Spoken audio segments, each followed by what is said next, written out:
Hi friends, முடி நல்லா நீளமாக வளர்கிறதுக்கான ஹேர் பேக் இன்றைக்கி பார்க்கலாம்.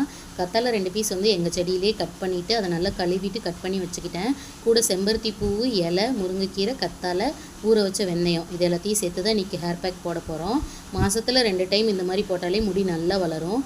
நானே எங்கள் பாப்பா 2 பேருமே இதை ஃபாலோ பண்ணுவோம். இப்போ எல்லாத்தையும் போட்டு மிக்ஸி ஜாரில் நல்லா நைஸாக அரைச்சி எடுத்துகிட்டு வந்துக்கிறேன். அதுக்கப்புறமே பாப்பா தலையில் ஆல்ரெடி எண்ணெய் வச்சு தான் இருக்குது. அதனால் வந்து சிக்கை எடுத்துகிட்டு கொஞ்சம் கொஞ்சமாக முடியை பிரித்து தலை ஃபுல்லாக நல்லா அப்ளை பண்ணிவிட்டு நல்லா முடியில் எண்டு வரைக்குமே நல்லா அப்ளை பண்ணிக்கணும். அப்ளை பண்ணிவிட்டு ஒரு 1/2 மணி நேரம் கொண்டை போட்டு வச்சுட்டு அதுக்கப்புறம் ஷாம்பு போட்டு குளிச்சுட்டு வர வேண்டியது தான். பாப்பா குளிச்சுட்டு வந்துட்டா. எங்கள் 2 பேருக்குமே சுருட்ட முடி தான். குளிச்சுட்டு வந்து கொஞ்சம் முடி காய வச்சதுக்கப்புறமே வந்து சிக்கை எடுத்துகிட்டு ஜடை போட்டுக்குவோம். கொஞ்சம் ஈரமாக இருக்கக்குள்ளே சிக்கை எடுத்துகிட்டு கொஞ்சம் ஈஸியாக இருக்கும். சிக்கை எடுத்து முடிச்சுட்டு அவளுக்கு தலை சீவி விட்டுட்டு அதுக்கப்புறமே நானும் ஹேர் பேக் போட்டு தலைக்கு குளிச்சுட்டு வந்துட்டேன். எங்கள் 2 பேருக்குமே ஒரே மாதிரி தான் இருக்கும் ஹேரு. வாரத்தில் 2 நாள் நான் வந்து ஹேர் கேர் வீடியோ போடுறேன். என்னோடய சேனல் சப்ஸ்கிரைப் பண்ணி சப்போர்ட்